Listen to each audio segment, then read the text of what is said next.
যদি জগতে কেউ আমাকে দেখাইতে পারে মসজিদে 1 টাকা দান করলে কোরআনে এবং হাদিসে কোথাও বলছে সওয়াব আছে, কোথাও বলছে, জগতে কেউ দেখাইতে পারে। হাদিস কে বলতে মহানবী তো মসজিদ বানাই নেই, হাদিসটা আইব কই থেকে?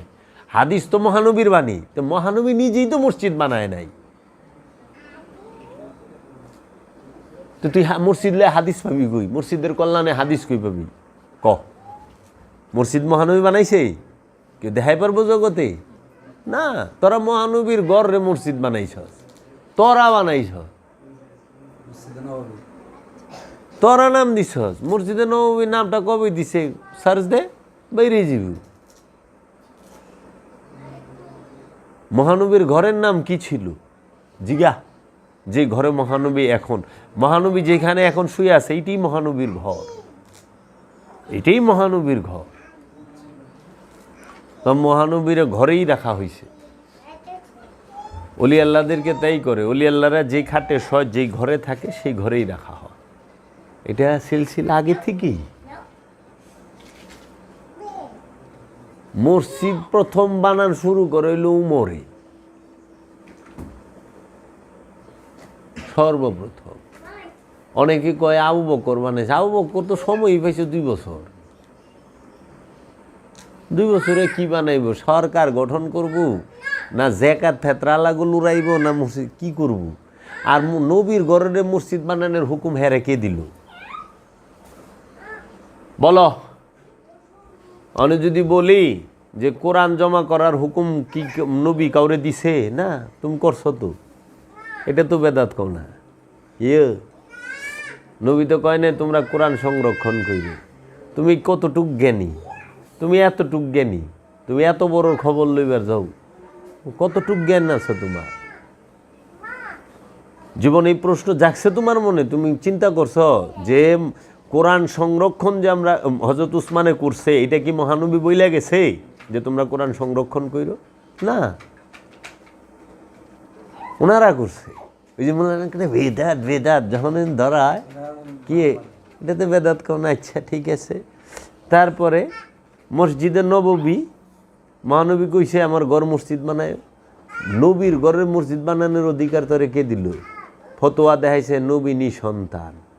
ছি ছি, মা ফাতেমাকে হযরত আবু বকর দাঁড়ায়া নিজে বলছে, যখন উনার বাগে ফিগাত ফদক যেটা বাগানটা বাজেয়াপ্ত করলো, নিয়ে নিল, তখন মা ফাতেমা গেছে, চাচা যান আপনি এটা কী করলেন? এটা তো বাবা নিজে আমারে দলিল করে দিছে, উইল করে দিছে, আপনি এই জায়গা। তখন বলল যে নবী তো নিঃসন্তান। তখন মা ফাতেমা চোখের পানি ছাইরা দিয়া ওই কোরআনের আয়াত দিয়া দিছে, মা কানা মুহাম্মাদুন আবা আহাদিম মির রিজালিকুম ওয়ালাকিন রাসূলুল্লাহ ওয়া খাতামান, দেখাই দিছে, চোখের পানি ছাইরা দিছে। মায় আমি বাবাকে জিজ্ঞেস করুম, আমি বাবাকে জিজ্ঞেস করব, মানে উপস্থিত বাবা, মহানবী উপস্থিত, যে আমি বাবারে জিজ্ঞেস করুম তুমি বলে নিঃসন্তান? হ্যাঁ কইছে, বাস নিয়ে নিল, মুখ ঘুরা হেলাইল, আর কোনো দিন চায় নাই ওই বাগান, আর চায় নাই। পরে হযরত উমর ক্ষমতায় সেও বাজেয়াপ্ত করছে, পরে হযরত উসমান ক্ষমতায় এসে সেও বাজেয়াপ্ত করছে। কইরা কি করছে জানো? এই বাগান হযরত উসমানের মেয়ের জামাই মারওয়ান রে যৌতুক হিসাবে উপহার দিছে। তাহলে মহানবীর মেয়ের বাগান উসমানের মেয়ের জামাই মারওয়ান রে দেওয়া, যে খচ্চর, এই মারওয়ান আবু জেহেলের পোলা, ওরে দেওয়া জায়েজ হয়ে গেল, আর মহানবীর মাইয়ার কাছে থাকা না জায়েজ হয়ে গেল? নাউযুবিল্লাহ। তখন ওমর মাওলা আলী ক্ষমতায় এসে কিন্তু এটা ধরেও নাই, ছয়ও নাই, লাত্তি মেরে ফালায় দিছে, ছয়ই না, লাত্তি মেরে ফালায় দিছে। তখন মাওলা আলী, তুমি এখানে ভক, এখানে একটা টুল দে, একটা চেয়ার এনে দে। হ্যাঁ, মাওলা আলী ক্ষমতায় আইসা ওইটা স্পর্শও করে নাই বাবা। তখন বলছে আলে রসুল নিতে জানে না দিতে জানে। আলে রসুলের জন্য জাকাত হারাম, সদকা হারাম। আলে রসুল নেয় না, দেয়। মা ফাতেমা তখন কি করলো, মাওলা আলী ক্ষমতা আয়াও নিল না, হাসান বাবাও নিল না, হুসাইন বাবাও নেয় নাই। লাস্টে ওমর বিন আব্দুল আজিজ ক্ষমতায় আইসে, এই মানুষটা বাদশাহ ওমর বিন আব্দুল আজিজ, উনি আইসে গালিও বন্ধ করে খুতবার মধ্যে, এবং উনি আইসা এই বাগে ফেগাত ফিরাও উইল করে দেয় আলে রসুলের নামে, যেটা সার অন্যায় হয়েছে, জুলুম হয়েছে তাদের উপরে, এই জিনিসটাকে নিয়ে নেওয়া। তাহলে বাবা আমরা কি করছি আলে রসুলের সাথে?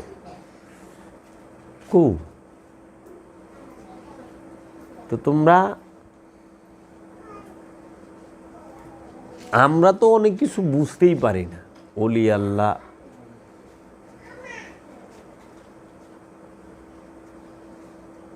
কাজেই মানুষ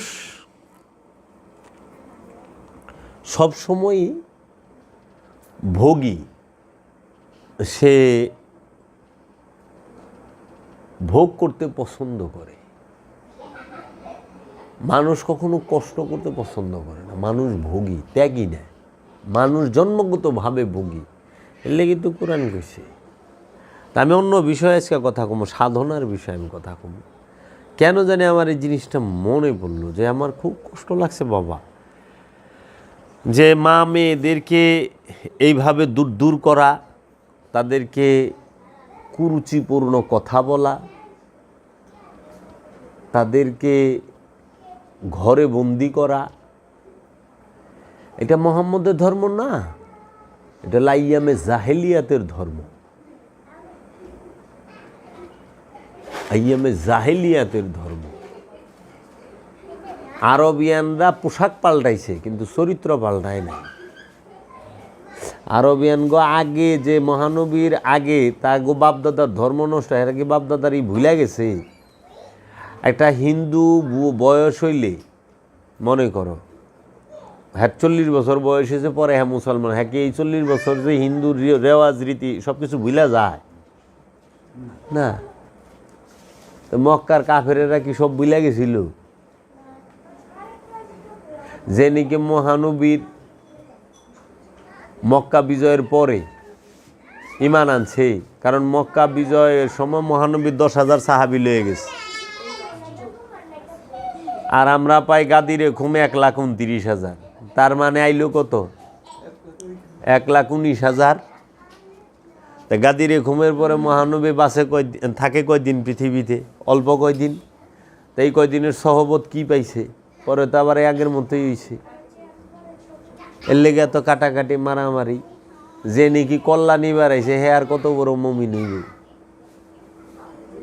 তুমি তো কল্লা কাঠ বাড়াইছো আমার, আয়া আমার কাছে আমার কিছু কেরামত দেখলা, তখন তুমি আমারে বিশ্বাস করলা, মুড়ি দিলা। তুমি আর কত বড় মুমিন হইবে? কল্লা কাঠ বাড়াইছ তো, সবাই তো মার বাড়াইয়া মুড়ি দিছে। এর লেগে আমি যে বাবা জাহাঙ্গীরের দরবারে কই, তোরা শুনছস না আমার যে আমি কইলে বাবা জাহাঙ্গীরের বাড়িতে ক্যান্সারের চিকিৎসা করাই বেড়ায় মুড়ি দিই নেই। আমার বোনের বিয়ে হয় না, বাবা একটু তদবির করে দেন, বাবা তদবির গেছে, বিয়ে হয়েছে, আমি মুড়ি দিয়ে যাই পিসাবের কাছে, ভালো থাকুন। এই মুড়ি দামি নেই, আমি বউ ভাই নে, আমার বিয়ে হয় না, এর লেগে গেছে যে পিসাবের এনে একটু ভালো না, আমার পোলা হয় না, হ্যার কাছে পোলা হয়েছে, এলে মুড়ি দিছে। আমি কি লেগে নালে মুড়ি দিই নেই, আমার ফ্যামিলি এটির লেগে মুড়ি দেয় নাই। আমি যদি মুরিদ হয়ে থাকি বাবা জাহাঙ্গীরকে ভালোবাসা মুরিদ হয়েছি, বাবা জাহাঙ্গীরের কাছে সত্য পাওয়ার জন্য মুরিদ হয়েছি। আমি তোকে খারাপ কই নাই, তোরা এটা ভাবিস না যে খারাপ কইছি। কিন্তু আমি যে বাবা জাহাঙ্গীরের কাছে আসছি কোনো উদ্দেশ্য নিয়ে আসি নাই, শুধু একটা জিনিস আসছি যে বাবা জাহাঙ্গীর ওলিয়ে কামেল, তার কাছে আমি সত্য পাবো, সেইটা মাইনা আসছি। তোরা তো হেই গুরু ডাক্তারি হিকবার আইসস, মুড়ি দিয়ে গেছস, ঘরে ঢুকছস, ডাক্তারি হিগা বাইরে গেছস, বাস। পীরগিরিও করা ফরজ, ডাক্তারিও করা ফরজ। 1 into কি? একের ভিতরে 2 না? 2 in 1। হোমিও ডাক্তার আবার পিসাব, 2 দিকেই চলে।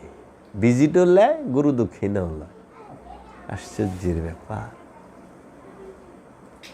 তাহলে আমার রাস্তা রাখবো এরা? এইটি না তো মহানবীর কাছে মাওলা আলী কেরামত দেখা ইমান আনে নাই।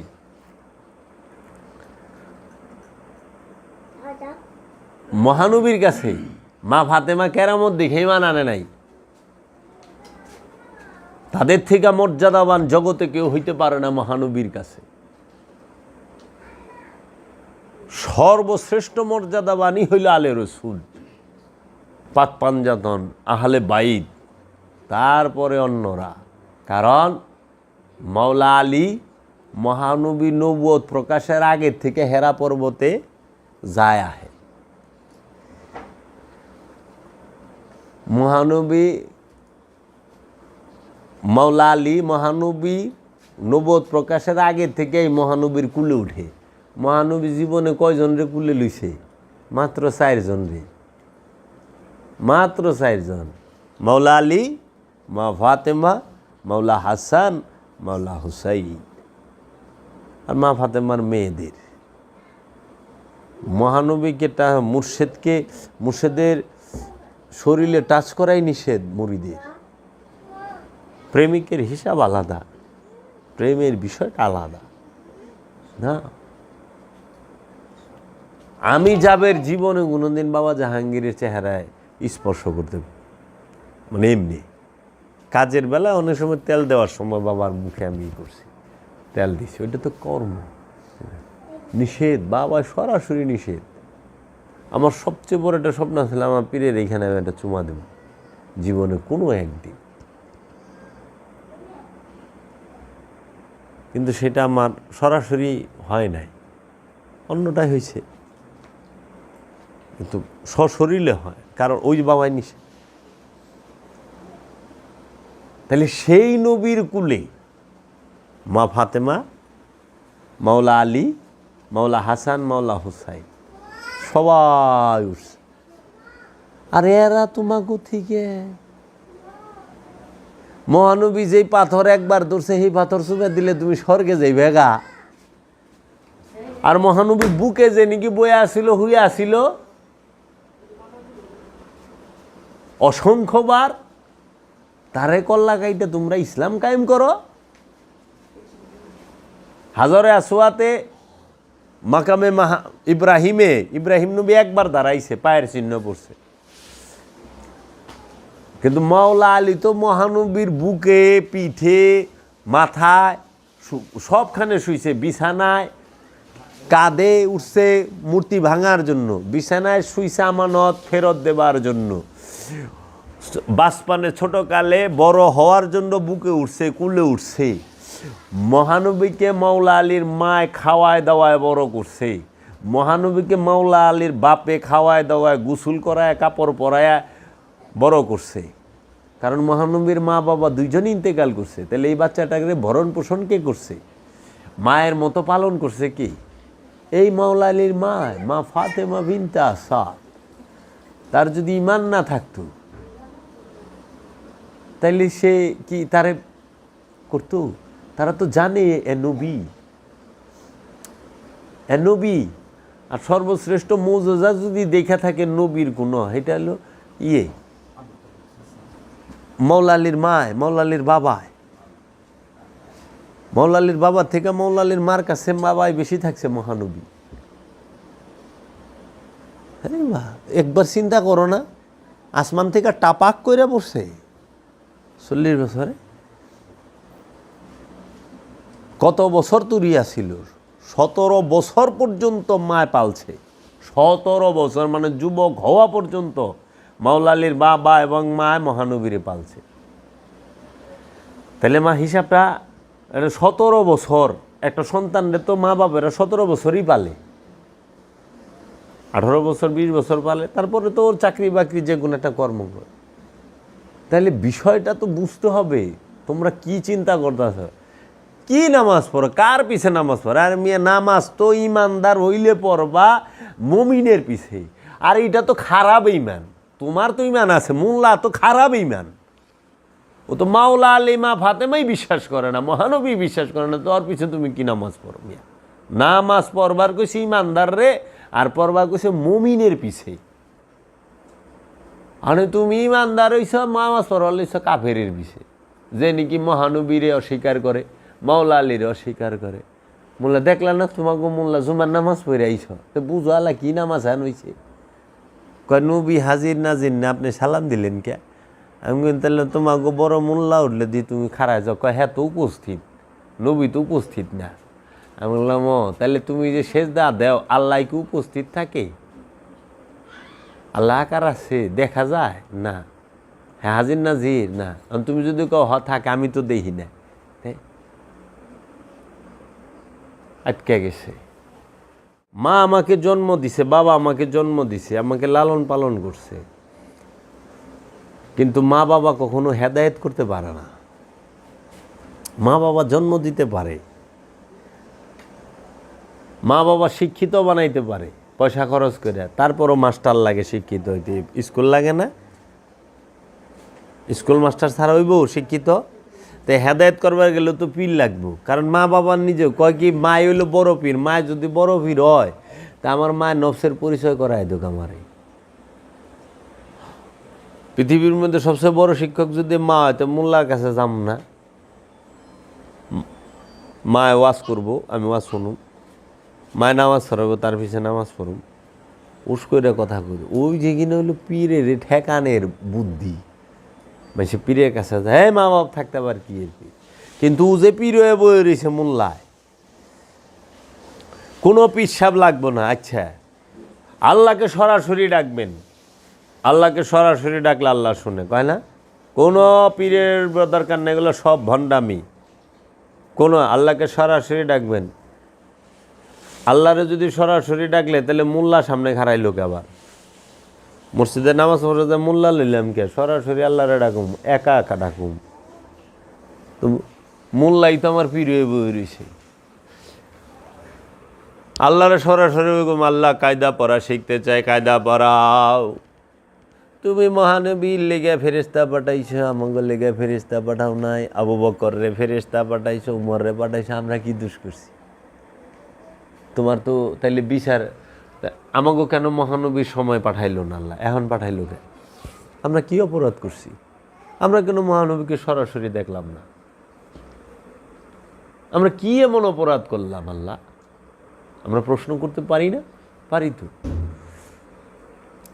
তাহলে মৌলবী হের কাছে যায় কায়দা ভরা হিগান লাগবো, হের কাছে সিবারা, হের কাছে কোরআন শরীফ, হের পিছে নামাজ, হের পিছে ঈদের নামাজ, হের পিছে জানাজার নামাজ, হের পিছে রোজার তারাবি, সব হের পিছে। কুরবানি মোল্লারে দেয় করাই দিব, সহি হয়। আপনি কুরবানি নিয়ে সহি করে পড়া পারেন না, গলত অর্থ হয়ে যাবে, পরে কুরবানি গলত হয়ে যাবে, পেঁচটা মারেবি। আমি মুখ দিয়ে মা আরবিতে সহি না কয়ে ফেললাম, কিন্তু মনে তো নিয়তটা তো সহি আছে। তা আল্লাহ তো কইছে আমি নিয়ত দিই, আল্লাহ তো কয় নাই আমি আরবি ভাষা শুনি। তুই আরবিতে জের জবর ঠিক মতো টানছস কি টানস নাই? কারণ রসুলের জমানায় জের জবর আসিলই না। জের জবর পেশ তাসদিদ এগুলা হাজ্জাজ বিন ইউসুফ লাগাইছে। রসুলের কাছে যে কোরআন আইছে, এই কোরআনে তো জের জবরই ছিল না, 1 আলিফ 2 আলিফ 3 আলিফ টানিয়া ছিল না, ছিল না তো। আপনি সহি করে নিয়ত করেন নাই। নিয়ত তো মনের বিষয়। তুমি আজকে এখানে আইছো, তোমার মনের নিয়ত কি? যে আমি আজকে একটু জিকির আজকার করুম, ওয়াজ মাহফিল শুনুম, আলোচনা শুনুম। মনের নিয়ত বাড়ির থেকেই খোদা এটা দেখছে যে এই নিয়তেই আসছে। তা আমি যখন ঘরের থেকে উজু করে বাইরেই, তো খোদায় তো জানেই যে মসজিদের নামাজ পড়া হয়েছে। মানে মসজিদে ঢোকার আগে আমার মরণ হইল, তা আমি কি নামাজে যাওয়ার পথে মারা গেলাম না? খোদা দরবারে কি আমার নিয়ত কবুল হইব না? হইব তো। তাইলে আপনি নিয়ত সহি করেন, এই খালি মানুষের ওডর দেখাইব। এই মাজার কিনার মধ্যে মোল্লা এইগিনে এই বদমাইশের ওখানে খাদেম হইছে, এইগিনেই খাদেম হইছে, ওই এখনো ওহনো এই খালি সহি শুদ্ধ কেরাত মখরাজ, এই মানুষের কোনো মূল্যই দেয় না। এটা উচিত না। তাহলে তোমরা দেহ জানাজার নামাজ, এটারে নামাজ কই আমরা, তাই না? নামাজ, জানাজার নামাজে রুকুও নাই, সেজদাও নাই। রুকু সেজদা আছে না, কিন্তু জানাজার নামাজে নিয়ত বান্ধে। নিয়ত বান্ধে কেন? তুই যে নিয়ত বান্ধস নামাজে, নিয়তের মানে বুঝস? মূল বিষয়টা হইল আদবের সাথে দাঁড়ানো, বিনয়ের সাথে দাঁড়ানো। এই জন্য বিনয় আদবের সাথে দাঁড়ানো, এটাই হলো এইভাবে দাঁড়া, বুঝছো? এটা হলো বিনয় এবং আদব।